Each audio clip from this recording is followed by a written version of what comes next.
Hey, what's up? It's me. It's me. It's me. It's me. It's me. Hi, neighbor. I'm your neighbor. I'm your nosy neighbor lady, and it's your nosy neighbor lady show. I was thinking about an idea, and Sukihana popped up. Who knew?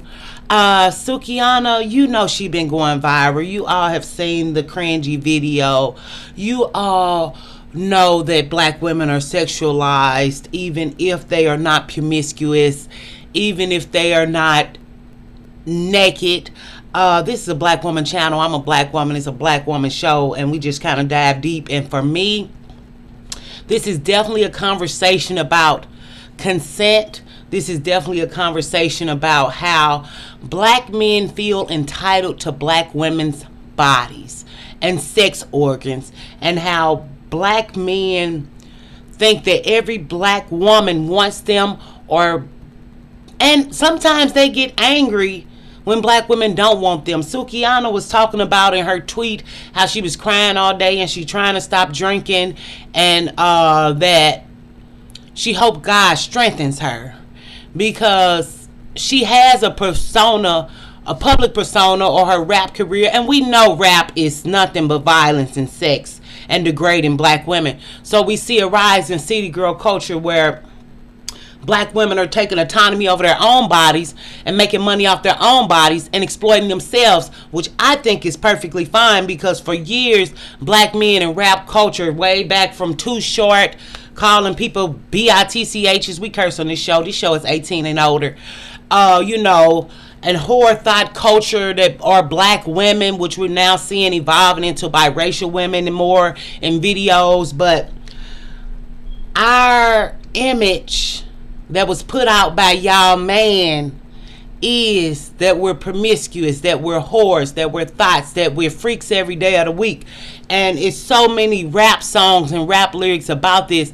So now black women we see coming up now are saying, I might be a bitch, I might be a hoe, I might be a freak, I might be a thought, but I don't want to be a thought with you.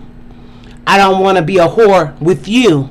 Women should be able to say who they want to have sex with and who they don't want to have sex with. It does not matter what she's wearing. It does not matter how many. We just did a video, I'm so sorry, Sukihana girl, where she eat ass, and we talk about that type of stuff on this show. But just because she's an ass eater and she be eating their ass too, don't mean she want to eat every black male ass. You know, this, what's the DJ A1? I'm not familiar, from from Candy Bird. She have a show. Yeah, I know that. I didn't know. But get your coin, girl. But DJ A1 went to show her his penis, and you could clearly see she wasn't interested. And I clearly seen his face, and I knew why she wasn't interested. And that face and that age and whatever dick he got, I don't know who he dicking down, because I guess he could do a Viagra or Cialis to do it. But anyway, she went on to talk about on this podcast how she good with a solid 5 inches. And it was so ironic that you would think a sexually promiscuous woman, you would want to think that she wants a huge penis, because this is also a myth in Blackistan that all black women want really big penises and all black men have really big penises. And I saw a study, actually I read an article or study that talked about how BBC is actually on the decline as a search in porn. So maybe it's the big white cock that's on the rise. But that's actually, I did read that, because everybody's not into big penises. Everybody's not into getting piped down and can't walk the next day and blood coming out and breaking your back. I remember I was at a store one time, the girl was walking. I said, girl, whatever he doing to you, girl, you don't need to be doing all that. You getting older now, girl. You need to do it simple. Keep it simple, silly. But it's just like this video if you can. Likes to go a long way on our show. We do what we can. We do what we want. We are black women, fucking phenomenal black women, multi-dimensional black women, multifaceted black women, and it goes down over here like we're gonna fall out. We gonna fall out. I'm telling you now. We gonna fall out. I'm telling you. We gonna fall out. And then I'm gonna love you again. You gonna love me again. We neighbors. Where you going? Bring it in. But with this woman talking about how Suki with the good coochie, and this is what she represent, and having 11 children and being violated on camera. The DJ A1 guy, she was clearly not interested. But they also say that black men don't know about social cues. And we talk about on this show how black women are not listened to, how black women are ignored, how black women are not cared about, how black women are not acknowledged, only used and abused as sexual beings, as the ATM in the bank, as what you are and what you can bring to the Blackistan community. Not you as a woman, not you as your thoughts, not you as your emotional feelings, because we know that black women can't have feelings in Blackistan, and whatever it is our fault, or they mama fault, or my mama fault, or my fault. You know what I'm saying? But for me, he massaged her and then tried to kiss her. And if he like kissing women who eat ass, because come on now, I still got to go there, it's still not right. And she was violated, and obviously she's going through a hard time in her life where she might be herself wondering, does this that made me a lot of money fulfill me, because I'm constantly getting sexual advances, unwanted sexual advances. Women still have choice. Women can choose to date a man and choose not to date a man. Women can choose to sex with a man, not to sex with a man. Women can choose to not kiss a man, or yes or no. But it's the Jezebel culture myth. It's the Jezebel culture stereotype. Some people, oh, she deserved it. And a lot of the women who were shaming her are black women. Suki made many dollars talking about her coochie, as she should. If I knew to talk about my coochie more, I would've. I didn't know. I wouldn't be broke right now. Because we can do moral and ethics, and she shouldn't say this, and she shouldn't pop her coochie, and she shouldn't pop her titties. This is black woman culture. We can act like it's not. Yeah, there are few black women who feel like, oh, you shouldn't do that, oh, you shouldn't do this, oh, you should. And some black women just can't. They would do it if they could, if they had the money, the body, the whatever. They would do it. But this constant shunning and shaming and act like black women deserve disrespect, to act like black women deserve harassment.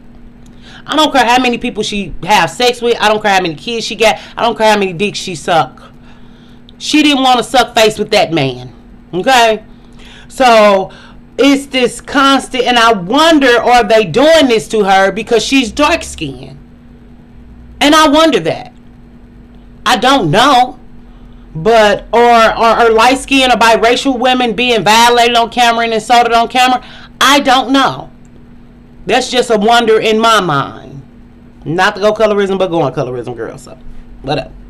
But it's just like,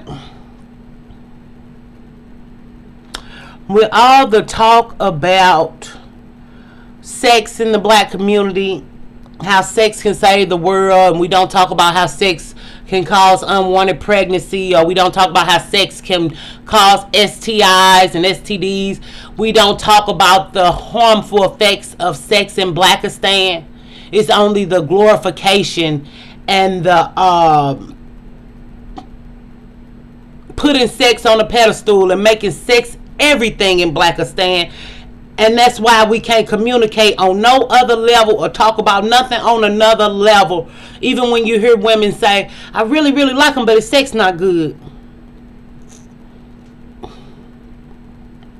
You know, this black male degeneracy, where they are down low and having sex with women, but it's just constant need of sex and feeling good for a moment that's not benefiting anybody, that's not helping anybody. Sex is good. I've had good sex. But am I finna jump out there and just go have a lot of sex because we live in a sexual culture and somebody wants to have sex with me? Don't care nothing about that. Don't care nothing about that. If sex is not benefiting you relationally or financially, or you're not really getting benefits, all this sex and stuff, it's cute to talk about. It's entertainment. If every sexual experience is so great and so glorious, But when she put out that she was eating ass, she put herself on the forefront of being a target. That's what it did to me, because every black woman not eating ass, and then she's forming a trend where black women are comfortable eating ass and they feel okay eating ass when black women didn't even suck DICK in the 90s. So it's just like, but this girl still deserves respect. This girl still deserves honor. This girl is still making legitimate money off her career, craft, or talent, which is rapping and entertainment and making people laugh. Because she seems very funny when I see her talking and stuff. But I do wonder, why is all this entitlement to her personally? Or will we see more black men doing women like this? Some people think it's cute. Even when Candy kept laughing, Candy might have didn't know what to say. She probably thought it was cute. She probably thought it was funny. Or she might have been uncomfortable and just didn't know what to say. You know? So, a lot of times in Blackistan, if you speak up for another black woman or you speak up for another black girl, you're going to be in the fire and in the pit too. So then next thing you know, the hits are coming your way.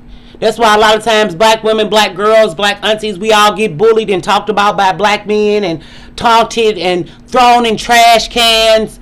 And nobody speaks up for us. Nobody cares for us. And Sukihana, we care about her just like we care about all the other black women. I don't care if you're pussy popping or not. Get your money, but this girl don't deserve to be violated on TV, on this panel. None of the men did nothing. None of the men said nothing. Matter of fact, Lil Duval, we did a video about him. We got suspended for a week. So, I guess we won't talk about that bitch ass, punk ass, pussy ass nigga. So, I'm your Nosy Nebula. This your Nosy Nebula show. Like this video if you can. I'm going to check out and I'm going to get out of here and just stay innovative and creative and always thinking about your body. And we can say think about the image you putting out, but put out the image to get you the most money. I don't care what y'all wear, how y'all wear your hair. Because at once in a point of time, baby, I never had clothes on. Never. Never. I lived a life like that. From about 24 to 25, I wasn't a stripper, but I looked damn good in my outfits and I was wearing them, baby.